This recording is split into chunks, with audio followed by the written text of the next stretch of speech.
美国是如何把苏联拖垮的。而拖垮一个超级大国最好的方式，就是让他不断的花钱，让他的欲望与野心远大于自身的能力。1980年代初的苏联，表面上依然家大业大，核弹够多，坦克够硬，盟友遍地，地图一摊，半个世界都跟他有关系。可问题恰恰就出在这里，阿富汗的仗要打，东欧的局要稳，海外盟友要养，军备竞赛还不能掉队，看起来处处都有苏联的旗子。实际上每插下一面旗，背后都跟着一张账单，都需要苏联内部民众加班加点的拧螺丝。而彼时的美国里根政府也慢慢看明白一个问题，真正拖垮一个庞然大物的，不一定是一记重拳，而是让他为了维持昨天的强大，今天必须花更多的钱。于是美国开始换打法，不直接打苏联最硬的地方，而是专门去找那些苏联必须花钱又不能轻易放手的地方。这套打法后来有了一个名字，叫里根主义。但这个里根主义其实最开始给苏联放血的是从卡特总统开始。今天提到卡特，很多人的第一反应都是老实温和，美国政坛著名的老好人，但手段耍起了，那叫一个辣手摧花，辣手程度不输任何一个美国鹰派。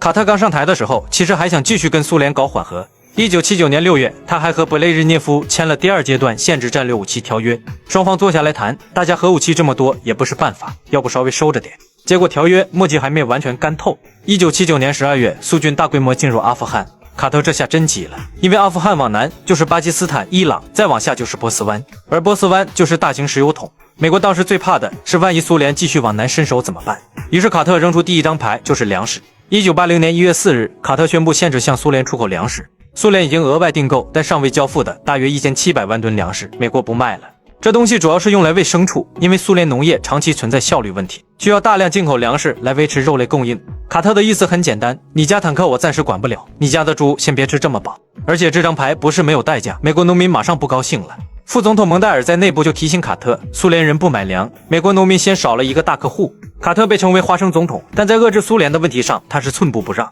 而他的第二张牌，技术限制，卡特宣布进一步限制向苏联出口高科技和战略物资。第三张牌是扩军。1980年1月的国情咨文里，卡特要求继续提高美国国防开支。早在1979年7月，也就是苏军正式大规模进入阿富汗之前，卡特政府就已经批准秘密援助阿富汗内部力量。刚开始还比较克制，给钱、给通信设备、给非致命物资。1979年12月，苏军一进去，玩法马上升级。12月28日，卡特批准提供致命性军事援助，枪、机枪、弹药、地雷、反坦克武器开始经过巴基斯坦等渠道进入阿富汗。到1980年底 ，CIA 讨论的下一财年阿富汗秘密行动规模已经达到8000万美元级别，计划由美国和沙特分担相当部分。甚至1980年1月，卡特又公开划了一条极硬的红线，叫卡特主义。大意就是，如果任何外部势力试图控制波斯湾，美国会把它视为对自己重大利益的威胁，必要时包括使用军事力量。换句话说，阿富汗你已经进去了，但再往南走，下面这片油田你最好先看看门牌号。到了1981年1月，里根进入白宫后，卡特留下的牌，里根基本全盘接收。阿富汗继续援助，军费继续加，对苏联的技术限制也没有松。但里根在这个基础上发现了一个很关键的问题，光让苏联不好受还不够。过去美国对付苏联的核心战略有个很有名的词，叫做遏制苏联，就是你已经占的地方，我暂时不跟你拼命抢，但你还想继续扩张，我就要遏制你。这套战略从杜鲁门时代一路用了几十年，但里根和他身边的一批人开始觉得这个玩法有点窝囊，因为这样打，主动权永远在苏联手里。而新任 CIA 局长威廉·凯西最先琢磨的就是能不能把这个逻辑反过来。凯西这个人非常关键，他经常会观察苏联缺不缺外汇，东欧稳不稳定，阿富汗一天烧多少钱，苏联哪些工业离不开西方技术，苏联哪些盟友看起来忠心耿耿，其实每天都在蠢蠢欲动。而凯西的这个观察里根很喜欢，因为在里根看来，苏联并不是一个不可撼动的庞然大物，它只是看起来很强。如果他必须同时养军队、养东欧、养盟友、打阿富汗、维持军备竞赛，那么就让他继续。美国主要做的就是让他养这些东西时变得成本更加昂贵。1982年5月20日，里根签署了一份第32号国家安全决策指令，也就是 NSDD32，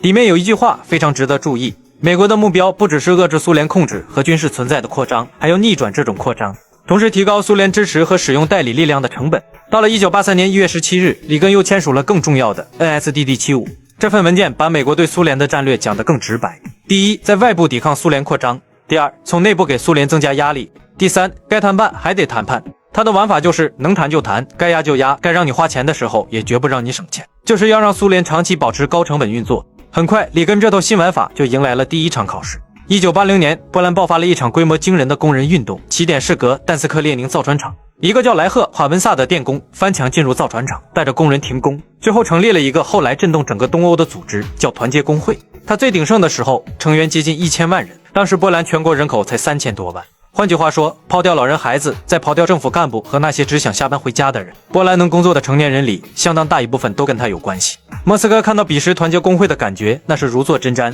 如芒刺背，如鲠在喉。1981年12月13日凌晨，波兰领导人雅鲁泽尔斯基宣布实行军事管制，军队和安全力量迅速进入城市，电话通信被切断，大批团结工会负责人和活动人士被拘捕，瓦文萨已被控制起来。一个拥有近1000万成员的组织，几乎一夜之间被按下暂停键。随后，美国开始对波兰政府实施一系列经济限制，暂停部分信贷，限制高技术出口，压缩政府层面的经济往来，停止支持波兰进入国际货币基金组织。到了12月29日，里根又把矛头进一步指向苏联，认为莫斯科对波兰的镇压负有重要责任，开始追加针对苏联的经济措施，其中就包括限制苏联石油天然气行业获得西方先进设备。这一部分我们上一集已经讲过，不再重复。真正有意思的是另一条线。里根政府很快发现，团结工会虽然被宣布非法，但没有消失，它只是从地上钻到了地下。一个地下组织最缺的就是钱和印刷设备、无线电、通讯器材，以及一条能把信息从这里送到那里，又不被安全部门一锅端掉的网络。于是按照施魏策尔在里根政府是怎样搞垮苏联的里的技术，美国方面后来通过秘密渠道帮助地下团结工会获得资金、印刷和通信设备，并帮助维持地下出版和信息传播网络。地下报纸就这样被一批批印出来。波兰这条线特别能说明里根时代战略的变化。美国并不是所有地方都发枪，他开始研究苏联所掌控的区域，美国如何用最少的钱让他苏联的掌控成本最大化剧增。而美国很快发现，既然这种办法能在苏联的欧洲腹地制造压力，那么在阿富汗似乎也可以。1981年里根上台时，卡特留下的援助管道已经开始运转，美国出钱，沙特跟钱，巴基斯坦负责把大量物资送进去， CIA 则想办法从国际市场搞来苏制、东欧制武器。为什么偏偏喜欢苏制装备？因为保密。如哪天苏军在山沟里捡到一支美国最新步枪，事情就有点尴尬，这妥妥的就是美国在搞事情。但如果捡到的是苏制 AK 机枪和火箭筒，那解释空间就大多了。总之，美国人最希望达到的效果就是钱是我的，但枪最好看不出是我的。CIA 后来关于国会监督秘密行动的官方历史记载，1985年美国对阿富汗秘密行动的投入上升到大约2.5亿美元，一年之内增加了好几倍，往后还会持续几十年，不断往里面输血。这个项目就这样从卡特时期几千万美元的小项目，慢慢长成美国冷战时期规模最大的秘密行动之一。